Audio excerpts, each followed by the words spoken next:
Thanks for staying with us. So we still have our Nollywood producer, scriptwriter, director, Biodun Stephen with us in the building. Woo! So let's go back to the issue of industry. And I like that before we started this conversation, you had told us how young people can actually get involved in movies.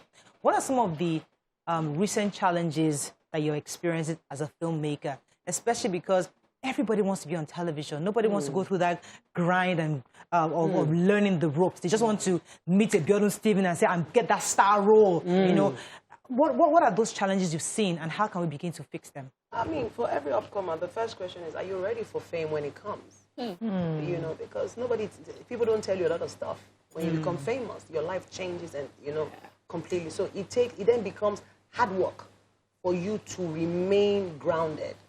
Hard work. And it doesn't happen overnight. I mean, I've been in industry for 12, 14 years. It didn't happen overnight for me. I mean, I was so sure that my first film, because I got a nomination, I mean, best film West Africa, you were thinking, I don't blow. I don't blow to anywhere. You know, I still had to go back, go and learn, go and work, go and do PA, production assistant, just so that I wanted to understand what was it I did wrong in the first one. The film was successful. So why, I mean, you automatically just think that, oh, you made the name. It doesn't, you know, so people should be ready to do the work.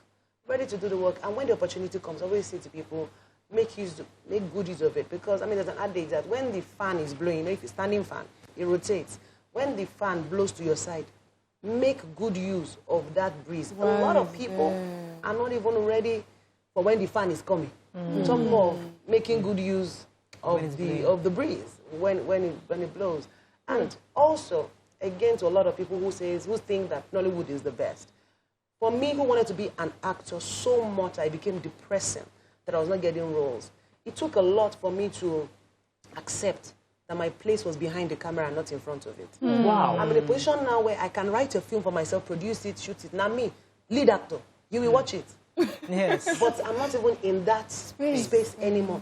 It took me a really, I mean, you're watching TV and I'm crying, like, what am I doing that I can't do? Why am I not getting roles? Wow. I think I shared this with BC, you know, that what am I doing that they cannot do and all? And I was crying and I was depressed. And my husband said, okay, apart from acting, what else? What else? Because I know that you write. You like to make film. Go to school, go and learn this thing. So by the time I was away to study and I was coming back, and even when I came back, I was still struggling for that front of camera. But until I accepted that my place was not in front of it, but behind it, did my success begin. And so a lot of people, I want to be in front, I want to be an actor, I want to be an actor. Maybe your place is not in front. Maybe your place is behind. And it will take you little effort to just be behind. And from there, you can then find your place in front. So let me even build on this. How do you know that? So for you, it took a while. You had to cry sometimes. But people are in a position where they feel it's not coming. And this is all I want to do. Now, how do you put yourself in that position where you now start weighing your options? Do I love this? Do I love... How was the process for you, for somebody who may need it? Because I've always been a writer, I mean, from my teenage years. But I didn't think that writing was... anything I could build. I mean, I wanted to be a star. I was too convinced. And the journey of making it in Hollywood is like, you know, when we were younger, when you ask somebody, what are you doing? I want to travel. You can be on that, I want to travel, 5 years. You are still on. It's an ambition. So that's how the journey of Nollywood is. I'm into Nollywood as what? So while you are into Nollywood, I always say to a lot of people, learn something else. In that Nollywood, learn makeup, learn camera, learn continuity. It's such a massive industry. So that, because I have a lot of people in my crew members, my set designer, they're all actors. So when there is an opportunity for one scene, yeah, come and do it. Now, we did a film, Picture Perfect. 95% of the crew members were in the film. Now, we didn't think that Picture Perfect would ever spin into a series. So everybody had to come back now to come and act. The acting has started for them. And they started. The series has grown, the stories are growing, so they are getting more roles, more scene, more screen time.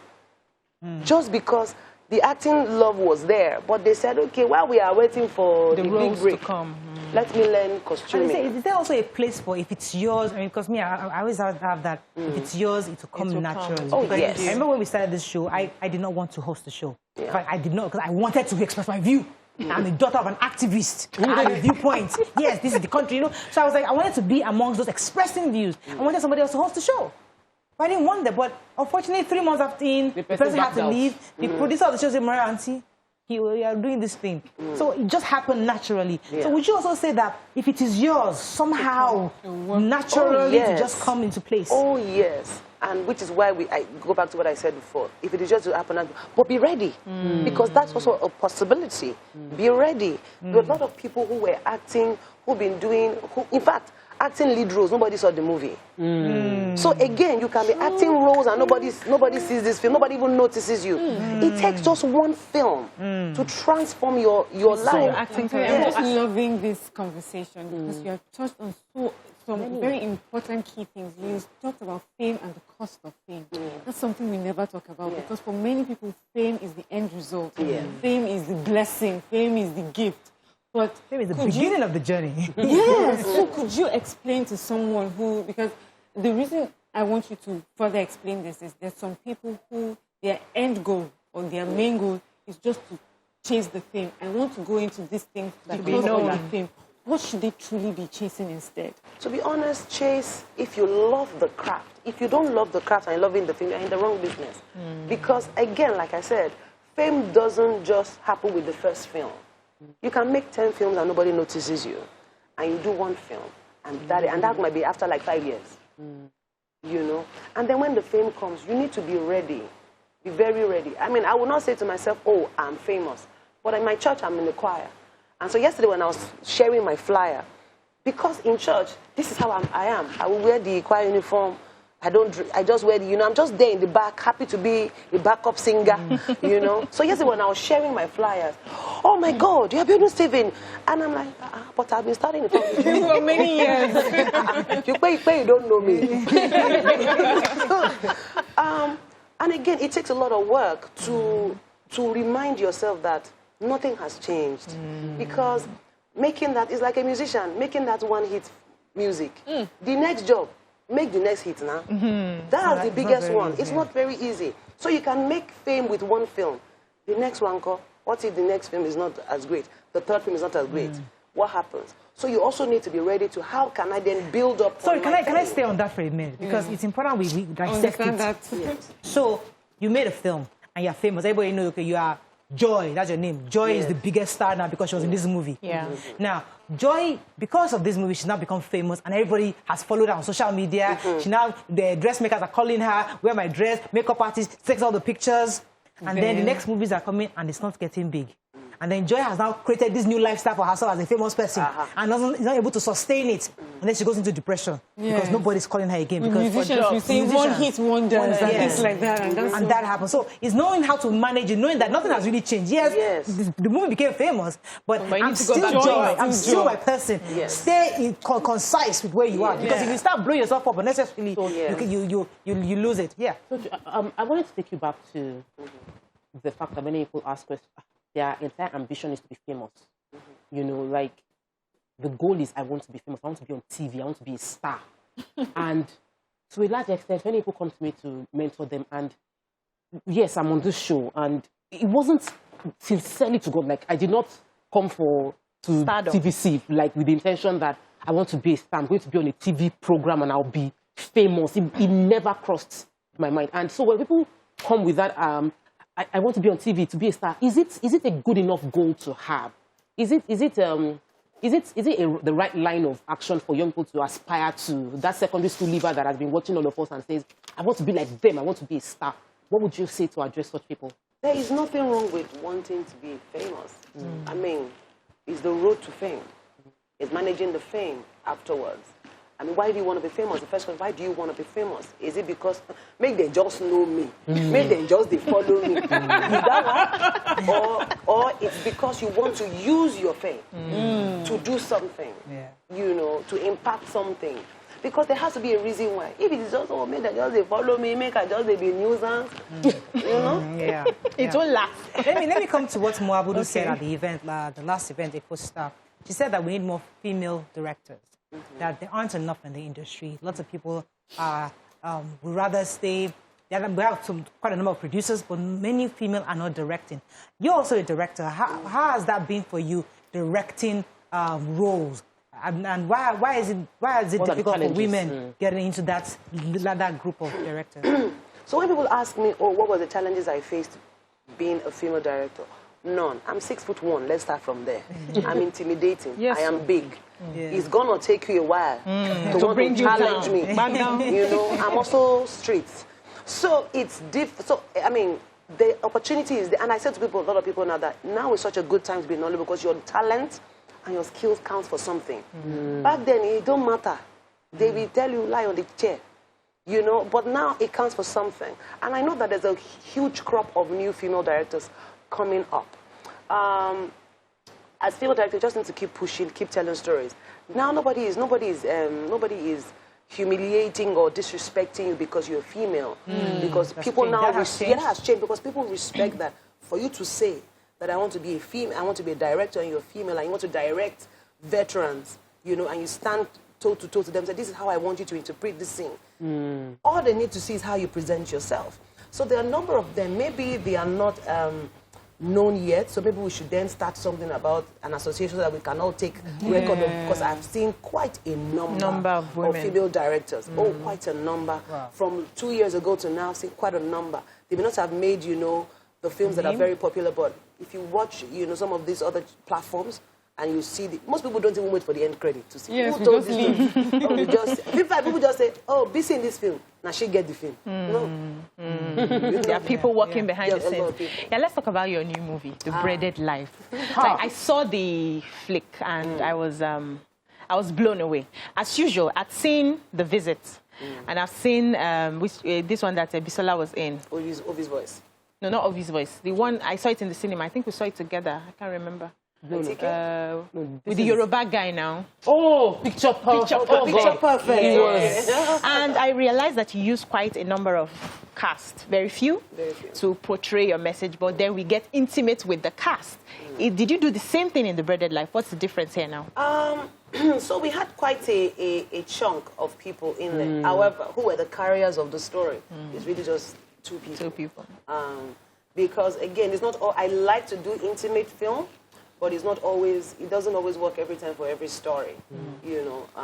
So with Joba, for instance, we're only about 3 people or 4 people in Joba, the entire 2-hour-length film. But in this one, we had quite a number of people, but of course, carrier of the film is Chimini and Bimbo Ademoye. Yeah. And they carried it well. 110. Wow. I mean, everybody, I've known Timini for quite a while, and everybody's a fresh boy, fine boy, always playing and then you made him boy. And I said to Timini, you will still play the sports boy. Your life is going to change drastically at some point in the film. And with Bimbo, Bimbo is such a delight. Bimbo is, what else can you do? What else have we not tried with you? And that was what we tried with Todo Wede, her character. She's an Ego bread seller. And she, by herself, I mean, which I respect a lot, brought a dialogue coach. She paid herself, you know, for real? And said, teach me how to sound, how to be like this character. And it was such a joy, you know, to work with them. Bisola Yola, I've always known to be really, really talented. I said, Bisola, we are not doing Yoruba, we are doing Igbo. She always speaks this fake Igbo accent, you know, but I'm like, you know, let's bring that on screen. And of course, Nilobi came back to be Jobe. And Latif Adedibi, somebody I think that people don't know how much that guy has, you know. So when we talked about Komabi Jugunu in this film, he was really happy. And everybody delivered. I like the twist to the story. You know, many times one of the challenges I've had with Nigerian movie is that we don't have conversations. Like, it's just... Dialogue. Our dialogue is weak. We just have, like, surface, we just do small gist, and then there's a lot of drama. Hey, clapping. Have you eaten? I say, you know. Have you eaten? Yes. What will you eat? We don't have those dialogue strength, like intellectual stuff like that. I think that at the core, because bread is at the core of this, but bread is such a used significantly. Bread represents survival, hustle, bread as in money, bread as in well-bred, success. So it's just at the core of this, and it's a satire on, I mean, it touches on so many things, and how how do we work as parents? We leave a legacy, and we forget to raise our children to sustain that legacy. Exactly. I was going to say, give us a sneak peek on how you guys make money. I mean, because these movies, because they come out and there's a lot of noise. Before COVID, there was cinema revenue. Everybody go out there. That has reduced a bit because of the COVID. How else do you expect to make your returns from this? I think at the end of the day, for filmmakers, we need to keep reinventing. Thankfully, cinema is now back at about 80%, you know, so we're happy that we're going back to cinemas. Then there's so many platforms, online platforms, VOD platforms, and also in-flights. And you can also, in-flights, yes. Wow. So, you know, I mean, they pay for that? Yes, it's paid for. It's paid for. And you can also do screenings, you know, private screenings, you know, with VIPs. VVVIPs. VIPs, VVVIP, So you have to keep looking for ways to reinvent and to create money. Okay, so I'm taking you back to what you said earlier about the symbolism of bread in your latest movie. And you're just saying, you know, different things, the nuances and all that. Sometimes Nigerians say, when you get too academic or too intelligent in your dialogue and your script, you lose the Nigerian audience. Is that the case, or is it just that we don't push ourselves enough? I think that the goal of I did a bit of advertising before I started making film, and the goal of any product that you're trying to sell, you need to be able to sell it to the layman. Good. The layman. So you can always sound as deep, and I mean, why did we have all these proverbs? These proverbs are deep, you know. But when you peel them back, you realize that they're loaded with so many.